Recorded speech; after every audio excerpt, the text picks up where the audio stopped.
Hello everyone, welcome to this new video.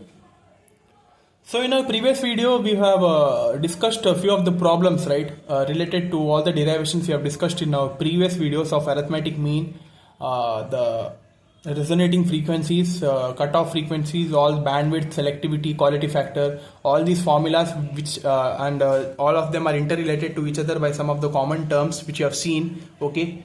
So those formulas, using those formulas, some of the problems, questions we have analyzed it and solved it.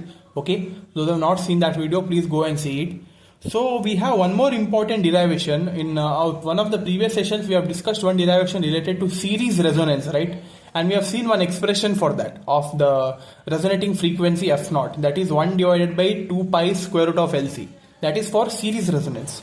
So one more derivation we have where we have a slight change in the expression. Okay, that is the derivation of parallel resonance. Okay, very important. One question would be fixed asked related to parallel or series resonance. Okay, the derivation, one of them would be asked. So in this session we are going to discuss about this parallel resonance. Okay, so parallel resonance, also known as anti-resonance, it is a parallel circuit is said to be in resonance when the applied voltage and the resulting current are in phase. That gives the unity power factor condition. Okay, so this is basically the definition of parallel resonance, and this is the equivalent circuit of parallel resonance where it consists of one input source, voltage source, and one a shunt branch here with the RL and JXL, where this is the reactance part, inductive reactance part along with the complex conjugate, okay, where the current IL passes through, and here in the separate branch we have minus JXC, that is the capacitive reactance part. So this is the circuit. Analyzing this circuit, we should be obtaining few of the expressions and solving. Okay, so we know that the condition of resonance is derived as the admittance is given as for L. First for L you should be writing that is YL. Okay, inductive admittance we can say, that is equal to 1 divided by RL plus JXL. Okay, so what I have done it here, YL is equal to 1 divided by RL plus JXL, and I have taken the complex conjugate. Okay, that is RL and I have multiplied and divided it. So RL minus JXL divided by RL minus JXL. So after solving this, what we will be getting, YL is equal to RL minus JXL divided by RL into RL square, then RL into minus JXL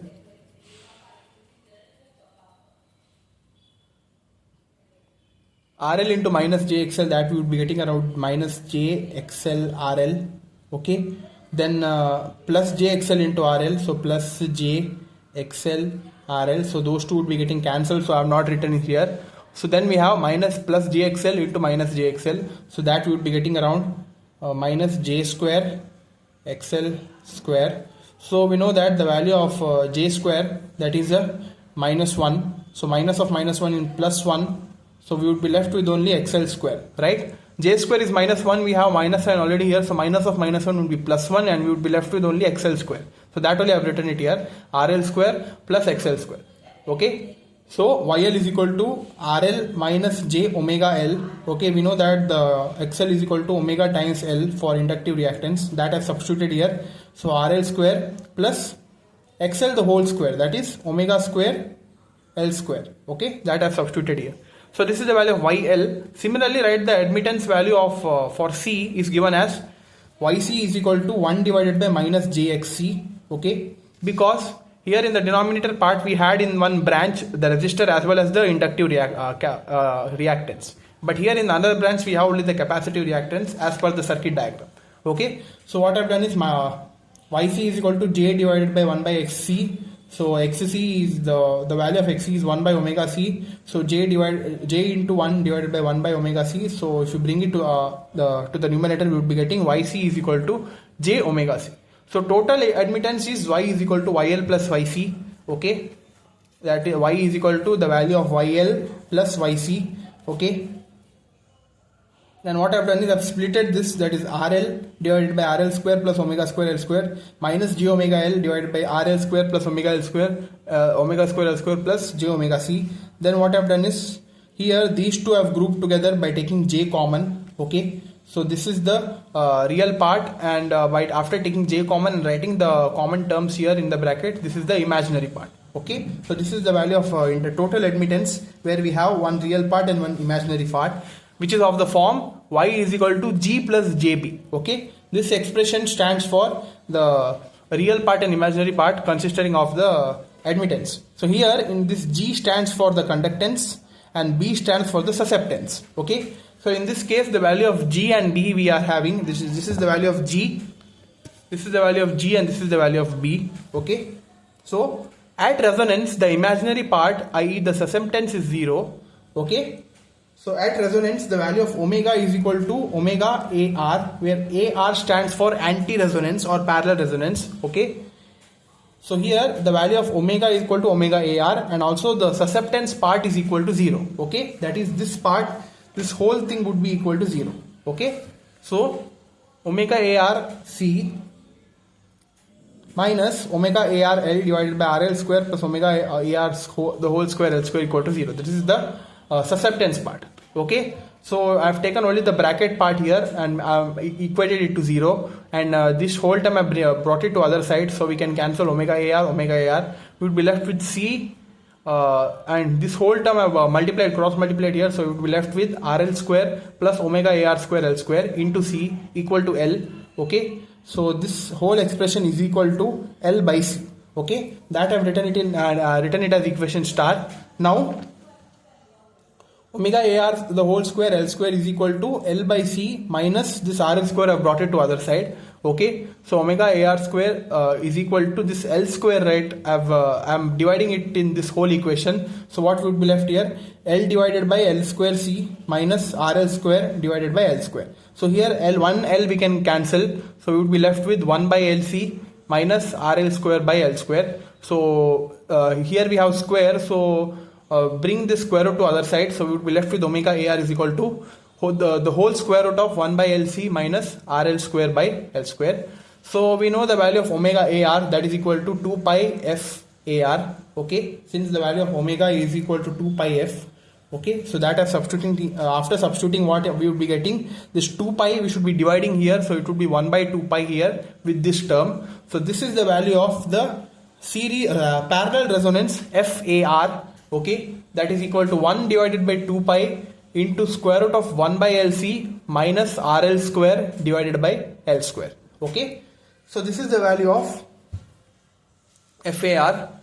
But if in case the value of RL square by L square is slightly lesser than and very lesser than 1 by LC, so what we can say that the value of FAR would be equal to 1 by 2 pi into square root of 1 by LC. Okay, that is, this whole term would be equal to 0. Then we can say that series and parallel resonance are equal to each other. Okay, if they asked to satisfy the condition that prove that the series and parallel resonance is equal to 0, in which factor it is equal to 0?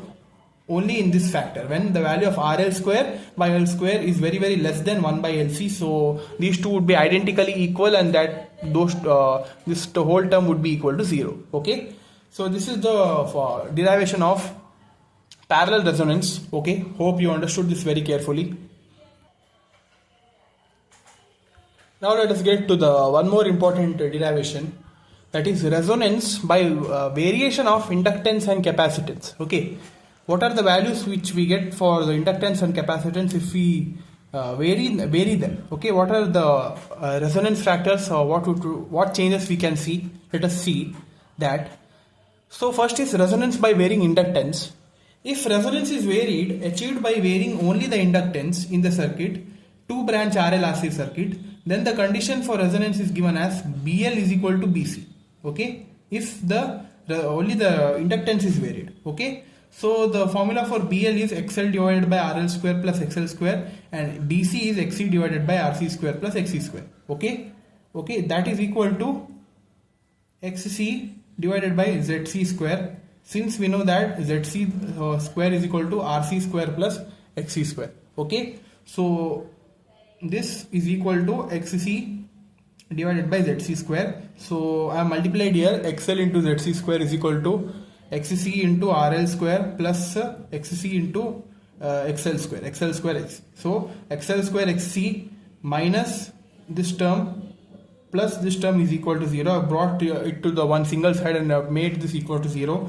Then what I've done is I've used the quadratic formula and solved for XL. Okay, XL is equal to ZC square plus or minus ZC to the power 4, that is B square, right? Okay, yeah. So in this case, what I've taken common variable I've taken in this case is XL. Okay, yeah. XL is equal to ZC square plus or minus ZC to the power 4 minus 4 XC square RL square the whole root divided by 2XC. Okay, then what I've done, I've taken XC here. XL XC is equal to the rest of the terms as it is. I've written it here. So what is XL? XL is omega L and XC is 1 by omega C. So we can cancel omega.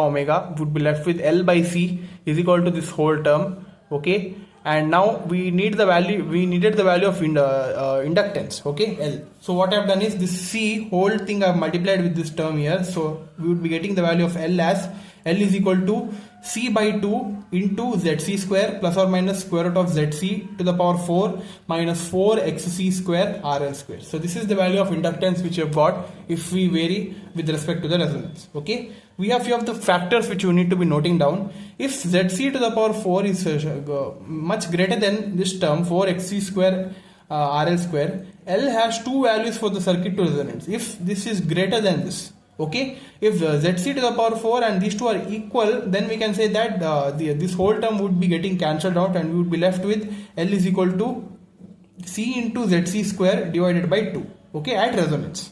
If ZC to the power 4 is less than 4XC square RL square, no values of L makes the circuit to resonate. Okay, if this is greater than this, so two values, L has two values.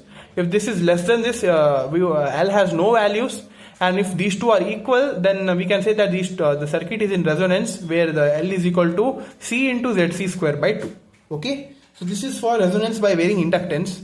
Similarly, solve for resonance by varying capacitance, that is make BL is equal to BC. Okay, now in this case the value of XC divided by RC square plus XC square is equal to XL divided by ZL square, where ZL square is equal to RL square plus XL square. So again cross multiply and make it as one quadratic equation and solve it for again XL XC would be getting here. Okay, substitute the value of XC 1 by omega C and XL as omega L. Omega gets cancelled, we will be left with L by C now. Now we needed the value of C, right? So we would be left with 1 by C here. So if you want to make it C, so you should be taking reciprocal on the other side. So L would be coming down, and it would be coming to the numerator because we are taking the reciprocal.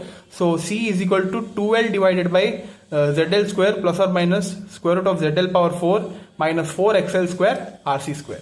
Again we have three conditions here. If this is greater than this, C has two values. If these two are equal, C is equal to 2L divided by ZL square. And if ZL power 4 is less than this term, C has no values. Okay, yeah. So these two, I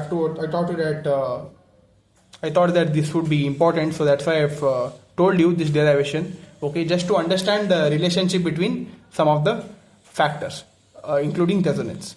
So that's all for this session, guys. In the next session, I'm going to show you the problems which I've solved. Okay, in order to make you clear, and I'm winding up this module. Okay, so like, share, subscribe to our channel. That's all. Thank you.